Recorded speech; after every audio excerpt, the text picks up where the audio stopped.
I'm Mark 26, and I've always been the overlooked son.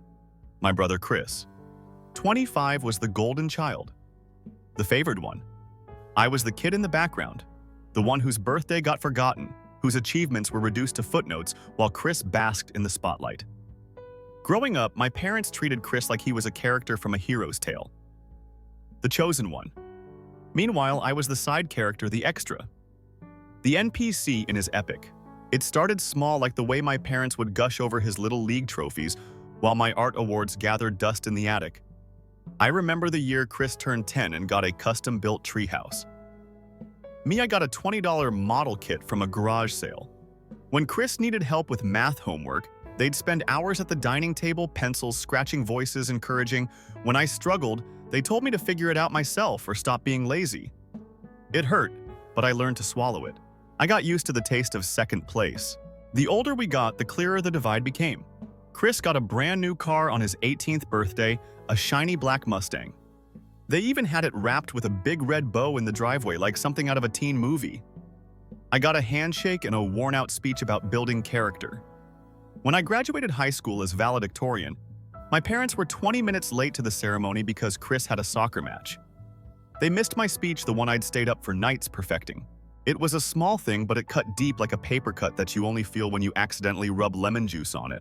But the real gut punch came when I started college. Chris got a full ride from our parents. Tuition, books, apartment. The whole package. I, on the other hand, got a lecture about financial independence and a list of local part-time jobs I scraped by juggling classes and work while Chris partied his way through business school. He flunked out by sophomore year, blaming stress and unfair professors, while I hustled through late-night shifts to make my student loan payments. Despite all this, I managed to carve out a life for myself. I got my degree, landed a decent job in tech, and saved enough to buy a used but reliable Toyota Tacoma. It wasn't flashy, but it was mine. It represented every overtime shift, every missed party, every sacrifice. It felt good, no, it felt incredible, to finally have something I could call my own. But my parents, they barely noticed. They were too busy helping Chris find himself after he dropped out. He bounced from one half-hearted startup to another, none of which lasted more than 6 months. He'd show up at family gatherings leaning on our parents for cash, talking about his next big idea. They'd nod, smile, and write another check while I got a nod and a, "You're doing great, keep it up."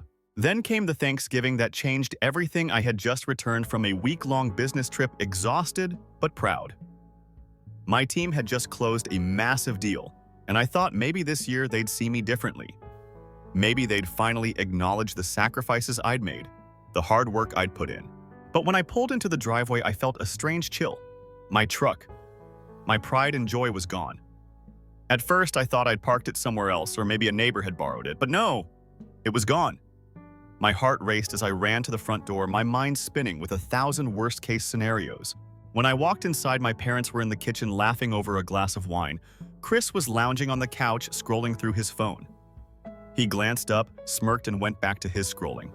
Something felt off, the way my mom quickly put down her glass, the way my dad avoided eye contact. "Hey, where's my truck?" I asked, trying to keep my voice steady. My dad looked at my mom, and she cleared her throat. "Oh, we meant to talk to you about that," she said, her tone too casual, like she was discussing a minor change in the dinner menu. "We sold it?" I blinked. "What?"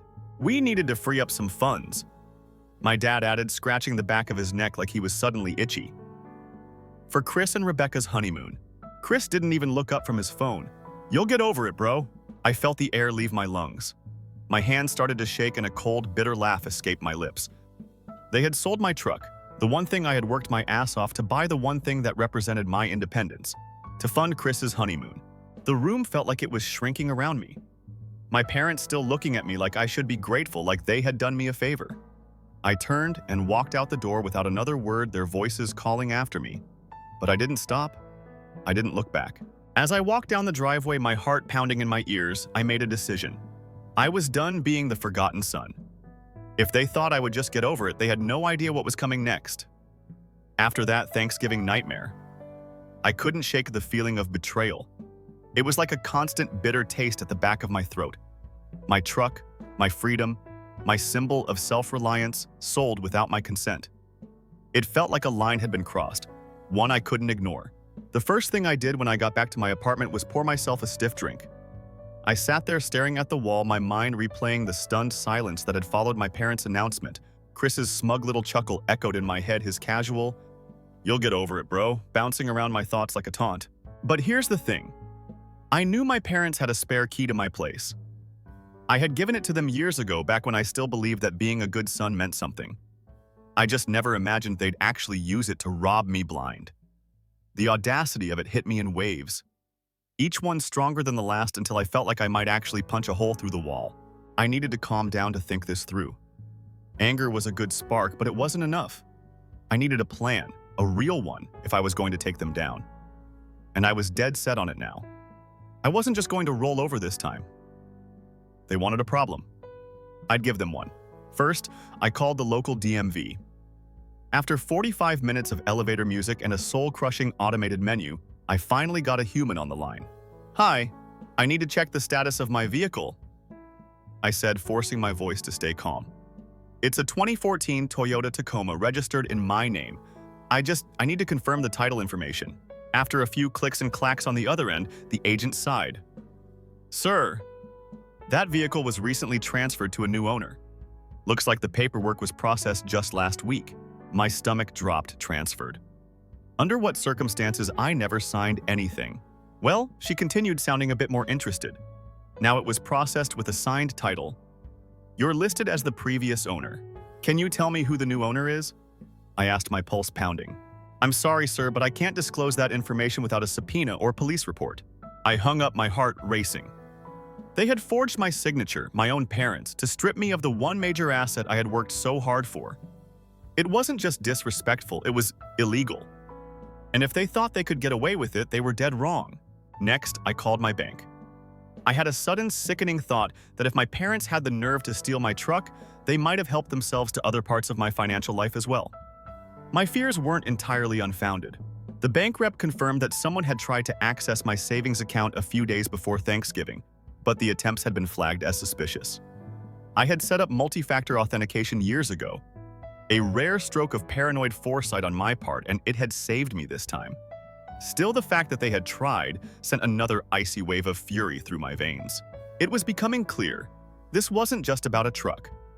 My parents had crossed a line, and I had every intention of making them regret it. But first, I needed proof. I spent the rest of the weekend tearing my apartment apart, looking for any signs of tampering. My files, my documents. I even checked my Wi-Fi router for any unfamiliar devices. I double-checked every password, locked down every account, and set up alerts on my credit file. And then, just when I thought I'd hit a dead end, I found it. The spare key I had given my mom, the one they must have used to enter my apartment, sitting neatly on the edge of my bookshelf. Not hidden, not misplaced. Just sitting there like a taunt. I held it up to the light, turning it over in my hand. This was the physical evidence of their betrayal. Cold and metallic. I pocketed it. My jaw clenched so tightly I could feel the pressure in my temples. They thought I'd just accept this, that I'd let it slide like all the other slights and snubs over the years. They thought they knew me, that I was still the quiet, obedient son they could walk over. They were wrong. The days after that brutal Thanksgiving felt like a slow-motion car crash. I moved through my routine like a ghost, my mind constantly buzzing with the same question. How could my own parents betray me like this? I had spent my entire life trying to prove I was worth their time, their love, their damn respect, and they sold my truck, my freedom, like it was a pawn shop trinket. I took some time off work, telling my boss I needed a few days to handle a family emergency. He didn't push for details, which I appreciated. I spent those days building a case. I wasn't just going to confront my parents, I was going to dismantle the illusion they had built around themselves. First, I needed to confirm exactly what they had done. The truck was one thing, but if they were willing to break into my apartment and forge my signature, what else had they tampered with? I pulled my credit report, bracing myself for the worst. It hit me like a punch to the gut. 3 credit cards. I had never opened a personal loan for $20,000 and a line of credit for home renovations, all in my name. My parents had turned my identity into their personal ATM, milking it dry for years without a second thought. They had maxed out every card, missed payments, and trashed my credit score in the process. I felt my hands shaking as I printed every statement, every transaction, every overdue notice. The purchases were like a twisted highlight reel of my brother's life. Expensive electronics, fancy dinners, even a spa retreat. I recognized some of the charges from our family gatherings, like the luxury car rental from last Christmas when Chris showed up in a BMW and smugly joked about how he was finally living the high life. It was all starting to make sense. The way my dad always changed the subject when I mentioned saving for a house. My mom's nervous glances whenever I talked about my credit score. They weren't just ignoring my achievements, they were actively sabotaging my future. I took the evidence and sorted it into a neat, thick folder. Each page felt like a betrayal on paper, a physical reminder of just how little my parents valued my independence. I wasn't just some background character in their lives. I was their cash cow, their financial safety net, their backup plan. But I wasn't going to let them get away with this. They had stolen from me, lied to me, and expected me to just take it. No, I was done being their doormat. The next step was securing my financial future. I put a freeze on my credit, locked down every account, and filed disputes with the banks. I wasn't just cutting them off. I was severing the lifeline they had secretly been leeching from for years. Then came the hard part, confronting my parents. I wasn't ready to go nuclear just yet. I wanted them to squirm to feel the walls closing in before I delivered the final blow. I needed to choose my moment carefully to catch them off guard. 2 weeks later, my chance came. My grandparents were hosting their annual Christmas dinner, the one time of year when the whole family gathered under one roof. It was perfect. I could expose them in front of everyone, strip away their facade, and force them to face the wreckage they had made of my life. As I drove to my grandparents' house, my pulse raced. I pictured the scene over and over in my head, the way my parents' faces would crumble when I laid their crimes bare, the way Chris would finally see his golden boy status crack and splinter. I arrived early, slipping into the living room while my grandparents fussed over the turkey in the kitchen. I could hear my grandmother's cheerful humming and the clinking of plates, a stark contrast to the storm brewing in my chest. When my parents finally walked through the door, my mom shot me a surprised, slightly nervous smile. My dad gave me a stiff nod, his eyes darting around like he was already looking for an exit. Chris, trailing behind them with his arm wrapped around Rebecca, barely acknowledged me. I forced a smile and waited, letting them settle in, pour their drinks, and slip into their roles as the perfect family. I could feel the tension building in the air, like the static before a thunderstorm. And then, when the entire family was gathered around the dining table, drinks in hand, I stood up. "I have something to share," I said, my voice cutting through the cheerful chatter. All eyes turned to me, some curious, others already wary. My parents froze, their smiles flickering like faulty light bulbs. Chris frowned, sensing the shift in the room. I pulled the thick folder from my bag and set it on the table with a satisfying thud. "It's about the truck you stole from me, and the $20,000 personal loan you took out in my name, and the credit cards and the forged signatures." My mom's wine glass slipped from her fingers, shattering on the hardwood floor. My dad's face turned ashen, his jaw working like he was trying to chew his way through the sudden silence. "Care to explain?" I asked, crossing my arms and leaning back. My eyes locked on theirs as the room fell into a stunned, breathless silence. The silence stretched painfully, like the gap between a lightning strike and the roll of thunder. My mother's face had gone from pale to crimson, her eyes darting around the table as if looking for a way out. My father, usually so quick with his excuses, just sat there, his mouth working but no sound coming out. Chris's smirk had evaporated, his arm slowly slipping from Rebecca's shoulder as he leaned forward, eyes narrowing. I let the silence simmer, let the awkward tension twist and coil around the room like smoke. My grandparents exchanged confused glances, clearly unprepared for the sudden shift in tone. I could feel my heart pounding in my ears, but I kept my expression neutral, my arms crossed over my chest, waiting for one of them to crack. Finally, my dad cleared his throat. "Mark, son, I think there's been some kind of misunderstanding," he said, his voice shaky, his eyes pleading. "We can talk about this later." "Okay. This isn't the time or place." I laughed, the sound sharp and bitter in the heavy air. "Oh, I think it's exactly the time and place. See, you made this public the moment you decided to rob me behind my back. I'm just returning the favor." Chris finally snapped out of his stunned silence. "Bro, chill. You're making a scene." I turned to him, my voice dropping into a deadly calm. "A scene? You mean like the one you made at my high school graduation when you showed up an hour late, drunk, and dragged our parents away before I could even give my speech? Or maybe like the scene you made last Christmas when you threw a fit because they got you the wrong color?" AirPods. Chris's jaw clenched. a flicker of embarrassment crossing his face. Rebecca looked at him, her eyes narrowing as if she was just now starting to piece together a side of her fiancé she hadn't seen before. My mother opened her mouth, but I cut her off, slapping my palm down on the thick folder of evidence. "No, you don't get to spin this. You broke into my apartment, you forged my signature, you stole my truck and sold it to pay for Chris's honeymoon. You've been using my credit for years, wrecking my financial future without a second thought." My dad tried to stand up, but I leaned in, my voice low and cold. "Sit down, Dad. You're not going to walk away from this." The table was deathly quiet. I could feel the eyes of my aunts, uncles, cousins, all of them locked on us, their faces a mix of shock, confusion, and dawning horror. I reached into the folder and pulled out the first set of documents. The title transfer for my truck, my clearly forged signature, highlighted in bright yellow. I slid it across the table, letting it rest in front of my father. "You care to explain this?" He didn't move. His eyes darted to my mother, but she just stared down at the paper, her hands trembling. I let the silence hang for a moment longer before flipping to the next page. The personal loan taken out in my name, deposited directly into their joint checking account. I tossed it on top of the first document. "And this?" Finally, my mother's thin, quivering voice broke the silence. We just needed a little help. Mark, times have been tough and you're doing so well." "We thought..." "Don't..." I snapped, my voice like a whip. "Don't insult me by pretending this was about help. You didn't ask me for help. You stole from me. You lied to me. You used me. You treated me like an ATM, like I was just a means to fund Chris's life while you ignored mine." I felt the tears prickling at the corners of my eyes, the years of betrayal, of being overlooked and undervalued, boiling over. But I forced them back. I wouldn't give them the satisfaction of seeing me break. "Do you have any idea what you've done to my credit? My financial future?" I continued, my voice trembling with barely contained fury. "You've put me tens of thousands of dollars in debt, wrecked my credit score, and stolen the one thing I worked years to earn, and you just expected me to get over it." My father finally spoke, his voice low and desperate. "Mark, we were going to pay it back. We needed some time.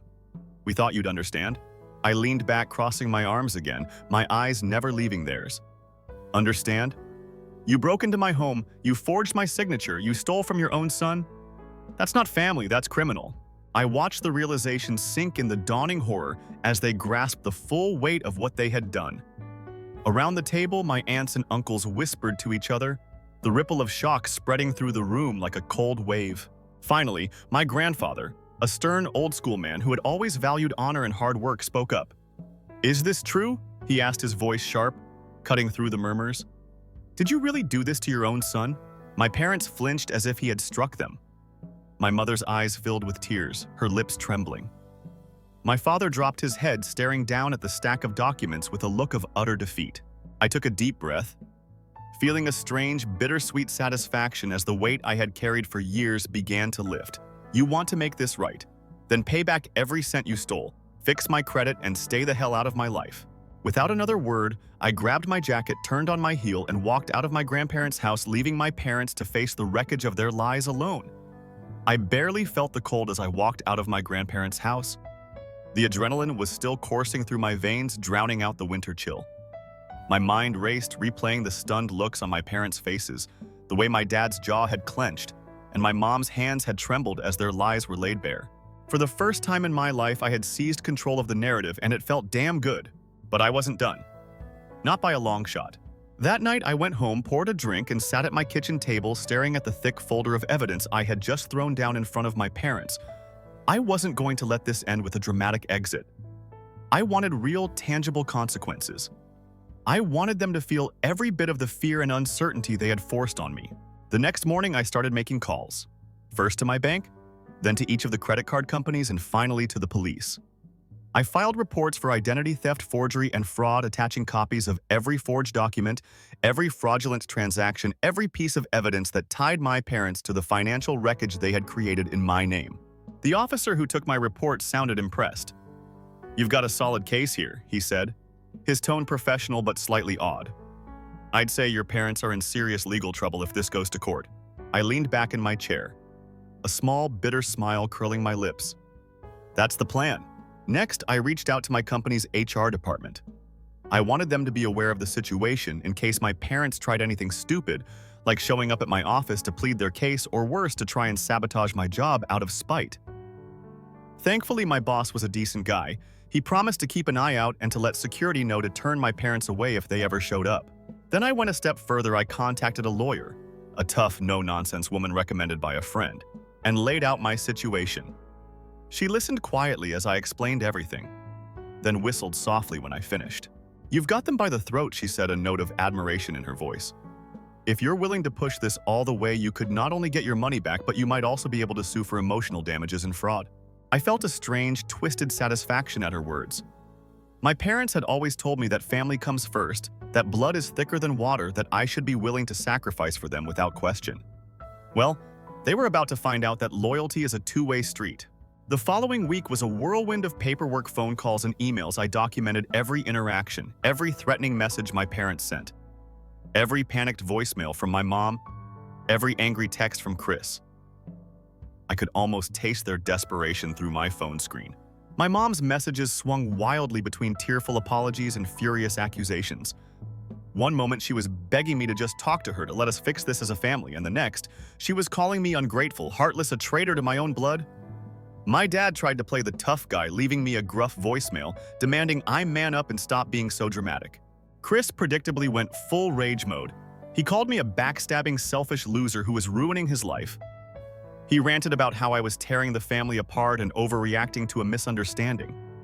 He even had the nerve to accuse me of trying to sabotage his relationship with Rebecca. I ignored them all. Instead, I focused on building my case, working closely with my lawyer to ensure every piece of evidence was airtight. I filed official disputes with the credit bureaus, included copies of the police reports, and watched with grim satisfaction as the fraudulent accounts started to drop off my credit file. Then came the court summons. My parents, clearly not expecting me to take things this far, reacted predictably, with denial, then anger, and finally a pathetic attempt at reconciliation. They showed up at my apartment one morning, pounding on my door like a pair of angry debt collectors. I didn't let them in. I watched from my living room window as my mom sobbed into her hands, my dad pacing the sidewalk, his face a twisted mask of rage and fear. I took a deep breath, turned my back on them, and let them scream into the cold, empty air. A few days later, I got a call from my grandparents. My grandmother's voice was tight, her words carefully measured. "Mark, I know things have been difficult, but are you sure this is what you want? They're still your parents."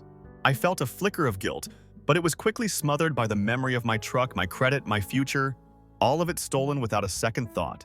"I'm sure, Grandma," I replied, my voice steady. "They crossed a line, and they need to face the consequences." She sighed, a long, weary sound that seemed to echo through the phone line. "All right, sweetheart. Just be careful." "Okay." I promised her I would, then hung up, feeling the weight of my decisions settle on my shoulders. I had started this fight, and I had no intention of backing down. As the court date approached, my parents went silent. I could only imagine the chaos unfolding behind their closed doors. The whispered arguments, the mounting fear as they realized just how deep they had dug their own grave. I had taken their power, their control, and now for the first time in my life, I felt truly free. The day of the court hearing arrived faster than I expected. I stood outside the courthouse, the morning chill biting through my jacket, my breath misting in the cold air. I took a deep, steadying breath, feeling the weight of the folder in my hand, my shield, my weapon, my truth. As I walked inside, I spotted my parents at the far end of the hallway. My mother's eyes were red-rimmed, her face drawn with worry. Her hands clutched tightly around my father's arm. He looked smaller than I remembered his once imposing frame, now hunched, his face pale and haggard. They hadn't seen me yet, and for a moment I felt a pang of something like pity. But then I remembered the humiliation, the betrayal, the years of being the overlooked son, the financial ruin they had almost dragged me into, and that pity hardened into cold resolve. My lawyer met me just outside the courtroom, giving me a firm handshake. "You ready for this?" she asked, her eyes sharp behind her glasses. I nodded, gripping the handle of my evidence folder so tightly my knuckles ached. More than ready. Inside the courtroom buzzed with the low murmur of voices, the shuffle of papers, the nervous tapping of fingers against polished wooden tables. My parents took their seats, their eyes fixed firmly on the table in front of them, avoiding my gaze. Chris wasn't there, likely too cowardly to face the fallout of his parents' actions. When the judge finally entered the room, fell into a tense, expectant silence. My lawyer opened the proceedings with a calm, methodical outline of the charges: identity theft, forgery, grand theft, financial fraud. Each word felt like a nail in the coffin. I was building for my parents' reputations.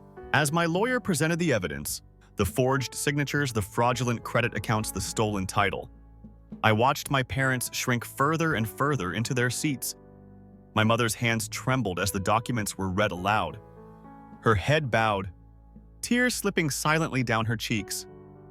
My father's face turned a sickly shade of gray, his jaw clenching and unclenching as the weight of his crimes settled over him like a shroud. When it was my turn to speak, I stood up, my pulse pounding in my ears, my heart hammering against my ribs. I cleared my throat, meeting the judge's expectant gaze. "Your Honor." I began, my voice steady despite the rush of adrenaline. I didn't want to be here. I didn't want to drag my own parents into court, but they left me no choice. They took advantage of my trust, my love, my loyalty, and they used it to ruin my financial future. They forged my signature. They stole my truck. They opened credit accounts in my name, and they sold my belongings without my consent. They betrayed me. I paused, letting my words sink in, letting the weight of my betrayal hang heavy in the air. "I'm not just here for justice," I continued, my eyes locking on my parents for the first time. My mother's head snapped up. Her tear-streaked face twisted in silent, desperate apology. My father's eyes met mine, his expression a mix of shame and fury. "I'm here because I refuse to let them continue to walk all over me. I refuse to be their silent victim any longer." The judge nodded, his face unreadable, his pen tapping quietly against his notes. I sat down, my heart still racing, my breath coming in short, sharp bursts as my lawyer leaned over and gave my arm a reassuring squeeze. The judge took a deep breath, his gaze sweeping over my parents, then back to me. "I've reviewed the evidence," he said, his deep voice echoing through the courtroom. "And it is clear that significant financial fraud has taken place, perpetrated by the defendants against their own son. The emotional and financial impact of these actions cannot be overstated." He paused, the room holding its collective breath. My parents' faces pale and drawn, their eyes wide with fear. "I am ruling in favor of the plaintiff." The judge continued, his tone firm and unyielding. "The defendants are hereby ordered to repay every cent stolen plus damages for emotional distress and the cost of restoring the plaintiff's credit. Furthermore, the court recommends criminal charges for forgery and identity theft pending further investigation." I felt my shoulders slump in relief, the tight knot in my chest finally loosening as the judge's gavel came down with a sharp, definitive crack. My parents looked shattered, their heads bowed, their hands shaking, their world crumbling around them. They had gambled everything on the assumption that I would never stand up for myself, that I would always be their quiet, obedient son, willing to forgive, willing to overlook, willing to endure. They had been wrong. As I left the courtroom, I felt a strange, bittersweet sense of freedom wash over me. I had cut the final thread, severed the last tie that bound me to the toxic cycle of betrayal and neglect. A few days later, I got a call from my grandparents. My grandmother's voice trembled with emotion, her words thick with tears. "I don't know what to say, Mark. I'm so sorry for what they did to you." I took a deep breath, feeling the last of my anger slowly drain away. "It's not your fault, Grandma. I had to take a stand." "I understand," she whispered, her voice cracking. "I just wish things had been different." "So do I." I replied, my heart heavy but my conscience clear. I hung up, staring out my apartment window as the winter sun dipped below the horizon, casting long, dark shadows across the city skyline. I had won, not just the court case, but my freedom. I had reclaimed my life, my future, my sense of self-worth. And I would never let anyone take that from me again. Story 2. Wearing her engagement ring to work was something my fiancée never bothered to do. When I inquired as to why, she snapped and rolled her eyes. "It doesn't go with my clothes." "All right." In addition, the guys at work are more giving when they believe I'm free. Until one of her co-workers unintentionally tagged me in a group photo with the message, "Office's favorite single girl." I should have known then, but I chose to ignore it. While concealing our engagement, she was there laughing in expensive clothing that I had purchased, surrounded by guys. I said nothing at all. I made a single move 3 days later that completely blew everything up. Hi everyone. Prior to starting today's video, I need your assistance. One of the greatest ways you can help us out is to subscribe.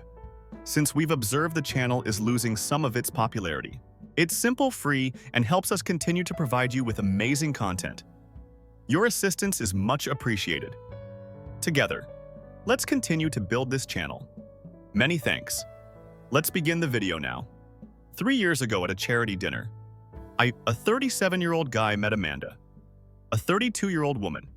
I'm not very attractive. I'm simply ordinary in height, have a respectable physique from working in construction in my 20s, and my hairline is somewhat receding. In commercial real estate development, I've done well for myself, but I've learned to began with nothing around my 20s. I put in 80-hour work weeks and accumulated a respectable portfolio of homes around the Midwest. I've never been one to show about my accomplishments, and my dad, a construction worker, taught me the importance of hard work before he died of heart disease when I was 24. I'm still using the Toyota 4Runner that I purchased 5 years ago. I seldom indulge outside of my woodworking hobby and a decent cup of coffee, and I live in a fine but modest property. I sincerely think that everyone needs a safe place to live, which is why I helped fund an affordable housing program that was the focus of the event. Not because I sought attention. I nearly skipped the event itself. I detest wearing suits, but because we made a sizable donation, my business partner demanded that I go. Amanda was gorgeous. The type of lady that draws attention when she walks in a scarlet dress that most likely cost more than my first automobile. She had tall, well-groomed blonde hair. When we first met, she was employed as a pharmaceutical sales representative. All high-end clothing and flawless cosmetics. At the bar, she came over to me. I asked directly whether I was Greg Thompson from Thompson and Mills Development as I was sipping club soda with lime. She gave me a smile that looked back like a predator, seeing its prey when I answered, "Yes?" She touched my arm and remarked, "I've heard so much about your work. Riverside Drive's mixed-use development is amazing." The fact that this beautiful woman was aware of my work shocked and impressed me. I was unaware at the time that she had committed information about my company to memory and had Googled the event's top donors traditional. Go Amanda. Do your homework about your target before you attack. In hindsight, I ought to have seen the warning signs right away. On our first date, she ordered the priciest items on the menu. On our second date, she unintentionally left her money behind. And somehow, she managed to direct every topic toward the watches or vacation properties owned by my business partners. Having that level of security must be pleasant. She would seem wistful as she sighed. I felt lonely, but my parents never taught me how to invest or accumulate cash. My judgment was impaired by the attention of a stunning woman after years of concentrating on my work and losing my father at a young age. After 8 months, we moved in together. I made the proposal after she recommended it as being fiscally responsible. After 2 years with a $22,000 ring, I saved money that other celebrities would spend millions on, but it was a custom-designed, high-quality 1/8-carat diamond platinum band. I was pleased to give it to her because it amounted to about 3 months' worth of my pay. When I proposed, she started crying, told me she had never thought she would find a man so nice, and I thought we were content for a while. She said, "You're everything I've been waiting for." The evening I made the proposal, "I'll make you very pleased, I swear." That was a lie, man. Wearing her engagement ring to work was something my fiancé never bothered to do. She snapped and rolled her eyes. When I inquired why, "It doesn't go with my clothes." All right, in addition, the guys at work are more giving when they believe I'm free. Until one of her co-workers unintentionally tagged me in a group photo with the comment, "Office's favorite single girl." I should have known then, but I chose to ignore it. While concealing our engagement, she was there laughing in expensive clothing that I had purchased surrounded by guys. I said nothing at all. Let me back up and explain how I realized how deceitful she was. 3 days later, I made one move that blew everything apart. When I brought lunch from this fancy deli to her office one day and surprised her, I realized something was wrong. Regardless, she was always raving about a place where a sandwich cost roughly $18. I thought I'd do something kind, because I recalled her saying she had a difficult presentation that day. Amanda had informed me that she worked in a cubicle like everyone else, so it was already unexpected when the receptionist sent me to her office. She never brought up the fact that she had been promoted to regional sales manager 3 months prior. As I approached her glass-walled office, I somehow failed to notice another warning sign. When she noticed me, I caught her laughing with a tall man wearing a fancy suit. Her expression changed to a smile after a brief moment of irritation. She was typing on her keyboard when I saw that her ring finger was bare. "What are you doing here, Greg?" She didn't sound really excited. "I brought lunch for you." Holding up the package, I said. Since you have a large presentation today? I thought you may benefit from a respite. An eyebrow was raised by the man in the suit. Amanda, I had no idea you had lunch arrangements. I didn't. Quickly, she said. Greg is only being kind. Hey, Greg, this is our VP of Sales, Brad. Brad gave me a hard handshake. It's good to meet you. Amanda has never disclosed that she is in a relationship. I then took another look at her left hand, totally nude. No ring. Where it should be, there isn't even a tan line. Where is your ring? After Brad departed, I inquired casually. She was surprised by the question. She looked at her bare finger as though she had been caught stealing. Oh, darling, I never wear it to work. When did it start? As always. I felt foolish for asking because of her contemptuous tone. Every morning before I go, I take it off. I felt foolish as I stood there. For some reason, I had not observed this behavior of hers during the 8 months that we had been engaged. She allegedly couldn't bring herself to wear the $22,000 sign of my devotion around her coworkers. That's something you've never spoken before, I remarked, attempting to seem neutral. It's not really important. Without looking, she shrugged and unwrapped her sandwich. Many women choose not to wear their engagement rings to work. I nodded and shifted the conversation, but something felt really off on the inside. I saw at least 3 other ladies in her workplace wearing engagement or wedding bands. As I was leaving, Amanda's rock seemed little in compared to one's. Is there a reason I made an effort to speak quietly later that night? Does it interfere with anything? While I was preparing supper, Amanda was lying on our couch, browsing through her phone. In our whole relationship, she had never volunteered to cook, even though she made a lot more money than I did. She laughed and said, "That's what DoorDash is for." Babe, when I asked her once, she let out a loud sigh, as if I were a bothersome kid. You see, Greg, it's simply not professional. In addition, my boss is very conventional. He is different with women who are engaged. Fewer chances, you know. I nodded. But I had a strange feeling her pharmaceutical company was extremely forward-thinking. They had posters about diversity on the walls and pride flags everywhere. Their family-friendly initiatives were recently highlighted in Business Insider. Brad appeared to be a kind person. I suggested trying things out. He was unaware that you were seeing someone. Anger flashed in Amanda's eyes. At work, I avoid talking about my personal life. It's known as professionalism. If you were employed in corporate rather than construction, perhaps you would comprehend. It hurt. I had never worked solely in construction. I had established a profitable firm and held a degree in business. However, Amanda would constantly bring up my job as if I were a ditch digger. She pretended that selling pharmaceuticals was the same as treating disease in the meanwhile. I kept saying that I thought it was strange that your VP of sales was unaware of your engagement. Do you guys not engage in team-building activities? Parties during the holidays? Jesus Christ, she yelled quickly, setting her phone aside. What is this? A questioning. We do host business functions, yes, no. I don't wear my ring to them because I want to be seen as more than just a fiancé and as a professional. Why is that so difficult to comprehend? God forbid she cooked something that night at home as she was putting the pricey prepackaged meals I had purchased in the microwave. I mentioned it once more. I had no idea that your jewelry business was so antiquated. Strange for 2023. She slammed the door of the microwave regarding the ring. Are you still on? Many women choose not to wear their engagement rings to work. Men regard you differently as a result. Okay.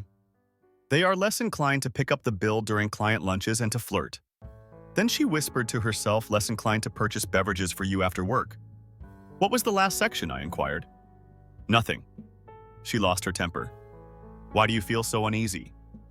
God, do I now have to keep track of every piece of jewelry I wear? Should I update you on my accessories every hour? I retreated, believing that I was the one who was being unreasonable. Traditional. Go, Amanda. Flip it over. So I'm the jerk somehow. She resumed browsing Instagram like pictures of opulent getaways and high-end handbags, and making overt suggestions about what she should have for her next birthday. Without raising her gaze, she stated that Tiffany had recently unveiled their summer collection. Just so you know, next month is my birthday. Absently, I nodded, figuring out in my head how many hours of labor it would take to purchase whatever pricey thing she was implying. This time, I made the decision to listen the next morning. As it turned out, Amanda took off her engagement ring in front of the hallway mirror just before heading to work. I understood she must do the maneuver daily because it was so well practiced and effortless. She put it in a little pocket of her high-end handbag. She took another look at her mirror before making her way to the door. "Enjoy your day, sweetie." Over her shoulder, she made a call. "Remember that we have to deliver the $5,000 down payment for the wedding location today." I stood motionless as the door closed behind her. How many more had I overlooked? A notice appeared 2 weeks later as I was using my lunch break to browse Instagram. I had been tagged in a comment by someone named Brad. Since I didn't personally know any Brad, I looked it up to see whether it was a spam account. It was the VP of sales for Amanda. I was tagged in a group shot from what appeared to be a restaurant or bar by the person I had met at her workplace. Amanda, the focus of attention, was wearing a tight dress that I had to pay $890 for because she said it was required for client meetings. With a cocktail in hand surrounded by suit-wearing males, there was no ring seen on her left hand. Thursday night was the caption offices for team building. Favorite unmarried girl having a good time, work family Thursday. Thirsty unmarried girl.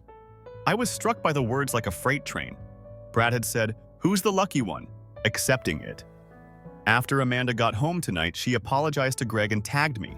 The developer was unaware that she had been spoken for. I looked at the timestamp. This was from last night when Amanda texted to say she was too exhausted to chat and that she was working late on a presentation. She arrived home at 11:30 smelling like pricey perfume. I focused my attention on her left hand as it around the drink glass. No ring, of course. But it was the hashtag, not just the lack of the ring, that devastated me. The remarks made by male colleagues. Not only did she not have my ring on, she was making a concerted effort to seem accessible and unmarried. I was trembling as I went through the remarks, seeming to be single and eager to socialize as usual. Brad ought to be careful or else the marriage track will take away his finest reputation.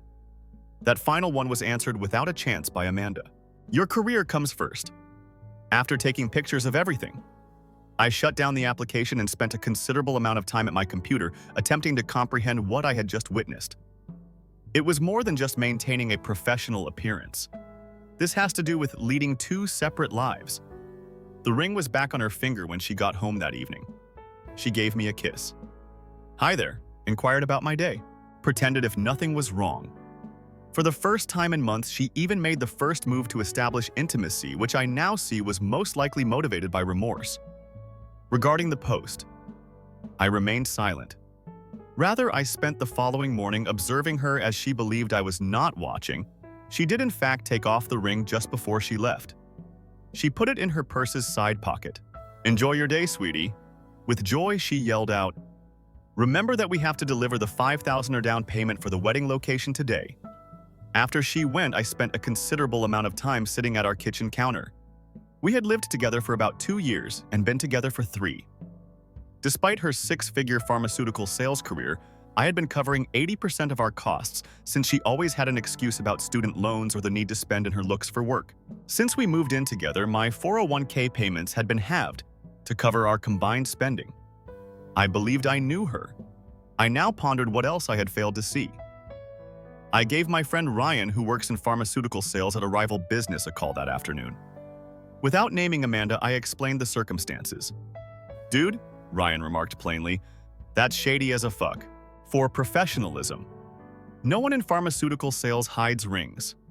Married ladies who wear gemstones larger than yours make up half of the representatives I know. In fact, they set boundaries and assist older male doctors." "I had that thought," I answered. "What about the fact that this man treats you differently?" Ryan paused. "I don't want to instill thoughts in your mind, guy. However, certain representatives in our sector take advantage of their available position to gain greater access to physicians. It's simply flirting, nothing specific. Do you notice? Drinks, perhaps. It's disgusting, but it does happen. Does it also work?" I inquired, feeling ill. Regretfully, yes. "The industry is working to clean it up." But he trailed off. "There are dinosaurs out there who are more inclined to prescribe if they believe they have a chance with their sales representative." I hung up after thanking him, feeling worse than I did previously. I looked closely at our money that night. Amanda claimed that her college loans were crushing her. Therefore, I had always covered the majority of our expenses. However, something didn't add up when I determined how much money she should have left over each month given her salary, something I knew because she had previously left a pay stub out. She was either hoarding money or had hidden costs. Amanda was using the $95 bath items I had purchased during one of her hour-long baths. I did something that I never would have imagined doing. I looked at her phone. I had never once infringed on her privacy in 3 years, but my faith had been shattered by the ring issue. The rest was ruined by what I discovered I was unaware of another Instagram account that had hundreds of male comments and explicit images. Text chats with various males, including Brad from the workplace, and several physicians she phoned, and a Tinder profile that was active as recently as 3 days ago. That made it very evident that she wasn't only giving Brad a one-sided conversation. "What about the boyfriend? He said I assumed you were engaged." "What did she say?" "Greg has no idea." Until something better comes along. "He serves as my safety net, covers the expenses while I enjoy myself." Another text message to Wilson, the doctor. "I'm excited to meet you this coming weekend." After telling Greg that I'm at a work meeting at the customary hotel, I discovered the financial proof. More over $32,000 in a hidden checking account at another bank. While I was depleting my funds to support our lifestyle, money that could have been used for our joint costs had been stashed away. I was hardly able to snap screenshots since my hands were trembling so much, but I was still able to record everything. I'm emailing everything to myself. Then returned her phone to its original location. I somehow managed to seem normal when she emerged wearing pricey French perfume. "Do you want to see a film?" she inquired, curling up on the couch beside me, as if nothing were wrong. "Yes," I said, thinking about how I could have ever been so blind. "For the next 2 days, you get to choose." I lived a life of calculating coldness. I didn't shout, I didn't go up against her. She would kiss me, ring back on my finger, and walk in every evening. "Hi, I would like to request money for a wedding-related expense." And I would act as though nothing was wrong while organizing my departure. During my lunch breaks, I discussed my options with a friend who is a lawyer because we hadn't gotten married yet. The situation was easier, but I wanted to be sure I was safe. Both of our names were on the lease for the rental home where we resided. Although the majority of our finances were still kept apart, we did have a joint checking account. The wedding money was another. "Are you positive about this?" After I showed my legal buddy a few of the screenshots, he inquired. "Because there's no turning back once you fire the trigger." "Never have I been more certain of anything," I answered. He gave a sad nod. "Then put your own safety first. Keep a record of everything. Be ready for her to play dirty and protect your valuables." I created a thorough strategy that included hourly scheduling. I would have plenty of time on Wednesday because Amanda would be at a sales meeting that lasted the entire day. I feigned to depart at my regular hour, even though I took the day off from work. After she left, I immediately took action. I started by gathering all of my vital records, including my birth certificate, social security card, property titles, and company paperwork, and putting them in a banking safety deposit box. After that, I filled my vehicle with my essentials, including clothes, personal possessions, and the woodworking equipment that had belonged to my dad. I walked away from the furnishings. I didn't want any of it, and Amanda had chosen the most of it. Nevertheless, I then took out precisely half of the money from our joint checking account, not a single cent extra. Even so, I had made considerably more than half of the contribution. I didn't want her to think I had taken anything from her.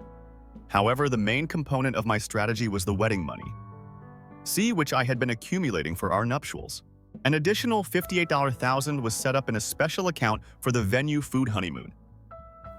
And everything else, despite not having access, Amanda was aware of the account. She was unaware that I had unexpectedly named her as a beneficiary last month. That weekend, I had intended to inform her so she could begin depositing money for vendors at the bank itself. I fully terminated the account. All of the money was transferred to a new secret account that she was unable to access. After that, I went an hour outside of the city to my friend Mike's lake property. He had consented to allow me to remain till I resolved the situation. As he assisted me in unloading my vehicle, Mike stated, "You can stay as long as you need to." "Man, I always believed she was taking advantage of you. I apologize." I then called our landlord one more time. I clarified that although I was leaving, I would still pay my share of the rent for the following 3 months in accordance with our lease. But I wanted my name taken off right away, so Amanda would have to reapply for the apartment based just on her salary. Then, we don't usually do that. the landlord stated. I'll make an exception, though, considering the situation. He owed me a favor since I had assisted him last year with a zoning issue for his other property. Now that everything was all up, I sat down at Mike's and bided my time. 2:43 p.m. Exactly on time. The text began. Greg, what the devil? Our money bounced. The venue informed us over the phone. The wedding account has been closed according to the bank. Give me a call immediately. I didn't answer. Simply observe the accumulation of alerts. By nightfall, she had missed more than 30 calls and her tone had changed. Talk to me, please, baby. I have no idea what's going on. I can explain whatever you believe is happening. Give me a call back. You have my undying love. Don't do this to us, please. She must have gone home after lunch the next day and found some of my belongings gone. The terror really started at that point. You left me without saying a word. That's what a coward does. Everything we've worked so hard to build cannot be destroyed because of a miscommunication. I am literally trembling at the moment. Give me a call back, please. I remained silent, though.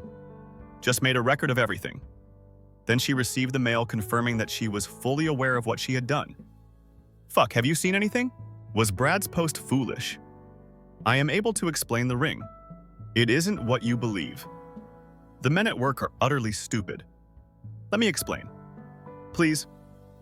My legal acquaintance suggested that I maintain radio silence when I shared some of her most bizarre communications to him. He texted, "She's giving you plenty of ammunition. Permit her to dig her own tomb." So I did. I eventually thought it was time to reply after she sent me increasingly urgent texts for 3 days. With proof. Not with words, I mailed her precisely 5 things. 1, Brad's Instagram post screenshot including the hashtag for unmarried girl. She displayed herself as unattached in 2 images of her private Instagram account. 3rd, her active Tinder profile, which stated that she was a professional single person seeking enjoyment. 4th, she texted Brad to say that I was her naive safety net. 5th, she texted Dr. Wilson to arrange their meeting at the hotel. Nothing to say? No. Irate message. Just the stark, icy evidence of her treachery. She gave a nuclear reaction. Within 5 minutes, I had 18 calls, 37 texts, and 4 emails. This isn't what it looks like, and "Oh, I made a mistake, but I love you" were among the texts. Just talk to me, please. Lastly, are you really going to waste 3 years on innocuous flirtation? You are pitiful. She escalated when I didn't answer.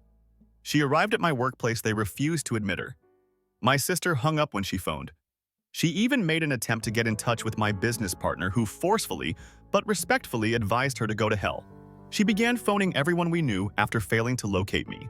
My friends, relatives, and even work acquaintances were inconsolable, sobbing and pleading with others to let her know where I was. Mike, who has been my best buddy since we were 10 and would sooner walk barefoot on broken glass than betray me, was the only one who knew. Therefore, no one did. After that, things became really intriguing. Her text became urgent 3 days into her collapse. My credit score isn't good enough according to the landlord, and I have to requalify for the apartment on my own. I have 90 days to locate another place to call home. How could you harm me like this? All of my credit cards are at full value. This month I was relying on the wedding cash to cover my car payment. Greg, I implore you to please. Brad just informed me that I would be placed on probation at work. Our district manager received screenshots of my text message. Was that you? How could you attempt to ruin my professional life? My folks refused to even answer my phone. What did you say to them? For the record, neither her parents nor I ever sent anything to her place of employment. It turns out that Brad went to HR himself in an attempt to head off any possible sexual harassment lawsuit after becoming alarmed when he discovered I had their texts. When she phoned her parents to complain that I had stolen her wedding money, they finally figured it out. I received a direct call from her father, a straight-shooting contractor I had always admired. Greg John Walsh is here, I replied, and he said I believe we should discuss Amanda. I expected to hear accusations or rage, but instead, I heard a weary sigh. He said, I saw the text. Amanda's mom demanded that she show us what was happening. I wish I could claim that I'm taken aback, John. I apologize. Unsure of what else to say. I answered, Don't be. Since high school, she has been performing such antics. The first man she couldn't control and who had a good salary. Perhaps she will learn this time. In that instant, I respected him more than I had ever respected him in our whole relationship. "What did she say to you?" I inquired. "That you left her penniless after emptying the joint finances?" He laughed bitterly as he spoke. About 5 minutes passed before I realized that didn't add up. For much too long, her mother and I have been supporting her. This is over. Amanda's meticulously built house of cards, however, fell apart entirely. Her professional network became aware of the truth regarding her actions. At the same time, 3 men realized they were being played. The wife of Dr. Wilson, who was married and had children, learned about their discussions. Since I was no longer able to use my income to fund her excessive spending, she was forced to face the consequences of her credit card debt, which I found to be over $30,000 a week following my departure. Amanda became even more desperate. In a long Facebook tirade, she accused me of desertion and financial abuse. Concerned about the charges, a number of our common acquaintances texted me screenshots. I just replied by giving them some of the proof in private. Her support network disintegrated one by one as people realized who she truly was. I didn't return one of her calls until a week later. Not because I was weak or forgiving, only to mark the conclusion of this phase of my life. "Amanda, what do you want?" She was crying. "Greg, please, I'm in a difficult situation. I'm going to get kicked out. I have all of my cards maxed. At work, they placed me on leave. There is no one else for me to turn to.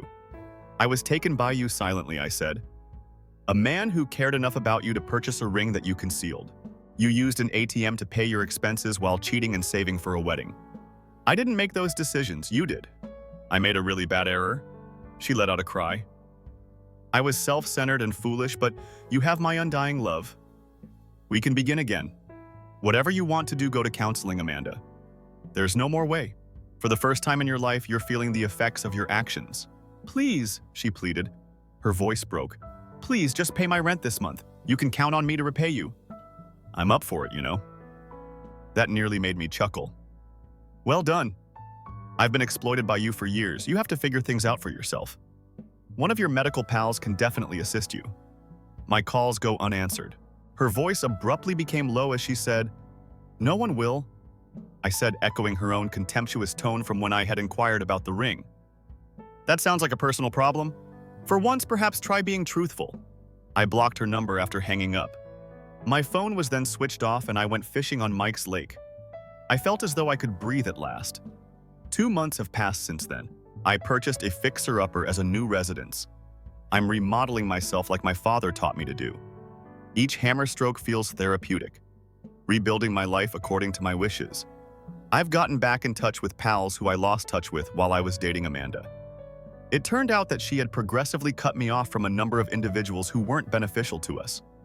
In hindsight, Amanda had to return to live with her parents most likely because they were able to see through her facade. When the truth about her doctor-selling tactics surfaced, her career fell apart at the age of 32. Last week, her father called to inform me that she is finally seeking therapy for her materialistic conduct and narcissistic characteristics. "Too late, too little," John remarked tiredly. "She's burned every bridge she had. Perhaps reaching her lowest point will finally teach her a lesson. Neither did her mother or me, the ring." I took a 2-week fishing vacation to Alaska with the money I made from selling it for roughly 60% of what I had originally spent. Standing on an ice river at morning and catching my first salmon was something I had always dreamt about, but Amanda described it as dull and useless. For the first time in years, I felt at peace. I've lately resumed dating. Just having coffee with a kindergarten teacher, my sister introduced me to nothing serious. She arrived wearing jeans, asked about my income rather than my income, and ordered a normal coffee instead of a $9 specialty drink. I hadn't felt that way in a long time, until she said that she loved camping. Real compatibility as opposed to flimsy romance. How I could have been so blind for so long still baffles me sometimes. Yes, I started visiting a therapist and they claim this is typical. According to her, manipulative individuals are skilled at making you question your own judgment, like a slow-boiling pot. They gradually isolate you. Brad and I met together at a networking event last week. When he spotted me, he appeared uneasy. He shook my hand uncomfortably and said, "I owe you an apology. I ought to have explained the situation to you." "If it had been your fiancée, would you have wanted to know?" I inquired. After giving this some thought, he shook his head. "To be honest, the number... However, I still ought to have acted morally." I simply nodded. "It's all over now."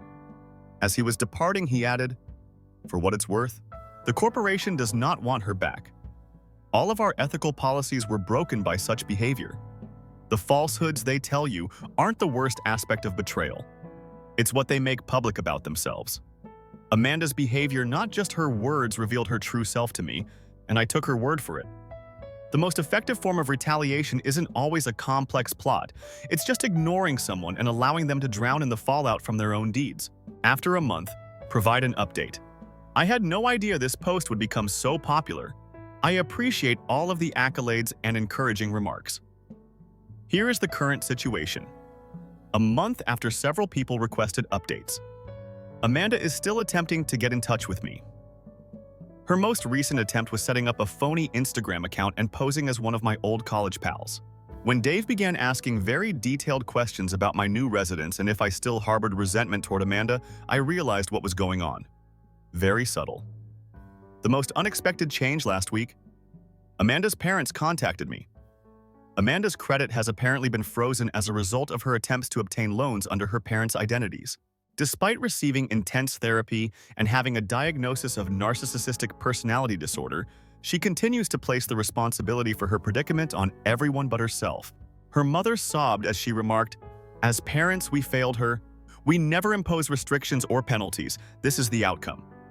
Her parents are good people caught in their daughter's destructive storm, and I felt horrible for them. However, my therapist tells me that their actions contributed to this circumstance just as much as Amanda's decisions did. In my case, my home's remodeling is progressing rather nicely. I completed the master bedroom and kitchen, and I want to work on the baths the following month.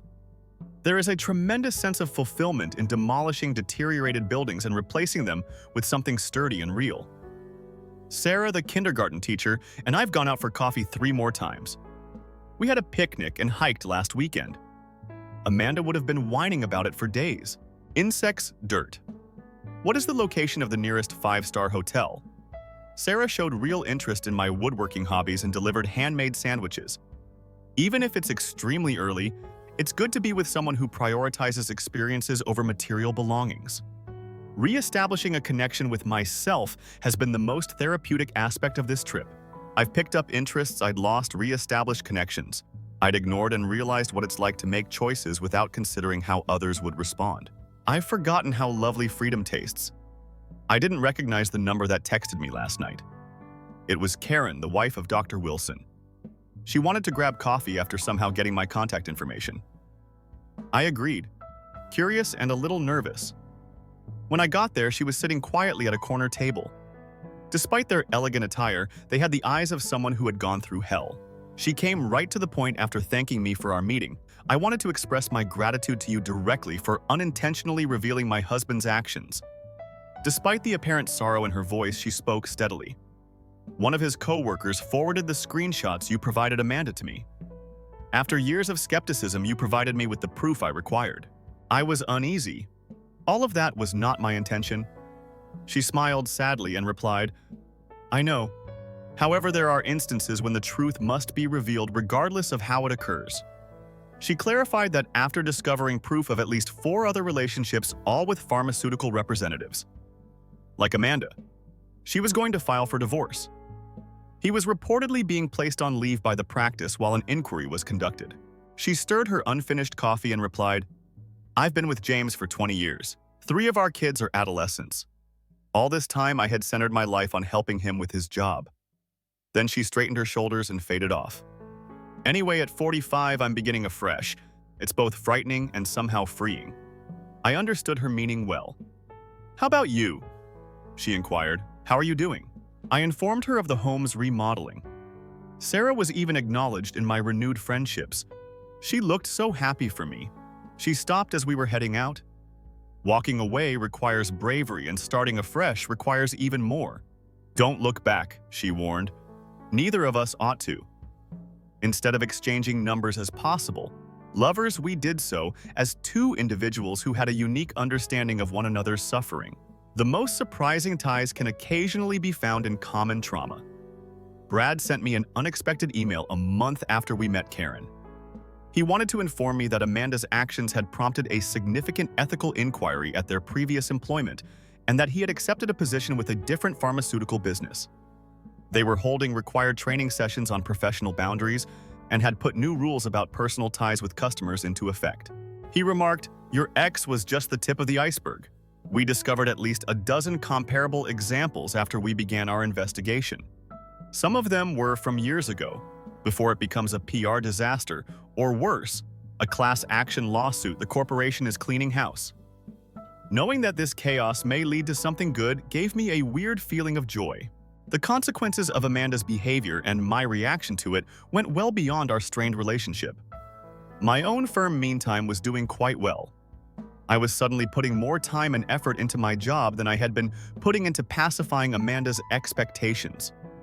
In addition to securing 2 significant development contracts, I was considering collaborating with a charity organization that promotes affordable housing. I didn't miss the irony. I had first met Amanda at an affordable housing charity event, and her work was now a major part of my firm. I kept having informal encounters with Sarah. She never pressed me for pricey presents or elaborate dinners. In contrast to Amanda, simple joys like hiking, cooking together, spending peaceful nights and playing board games appeared to truly satisfy her. My connection with Amanda was always theatrical, so Sarah's genuineness was a welcome change. Sarah inquired about Amanda one evening as we were enjoying the sunset on my unfinished deck. I had earlier stated that we had split up due to fundamental disagreements, but I had been evasive about the specifics. "If you don't want to, you don't have to tell me." "But sometimes talking about it helps," she remarked softly. So I told her everything. Amanda's private life. The treachery. How I had departed, I half expected her to criticize me for examining Amanda's phone, taking the wedding cash, and ghosting her. Rather, she listened in silence. She held my hand steadily. "You're not asking if I believe what you did was correct." When I was done, she watched. "No," I said, acknowledging that it was accurate. "I am certain that I did." She gave a nod. "Excellent, because you took the necessary precautions to keep yourself safe. For it, no one need to apologize. What I needed to hear was right there."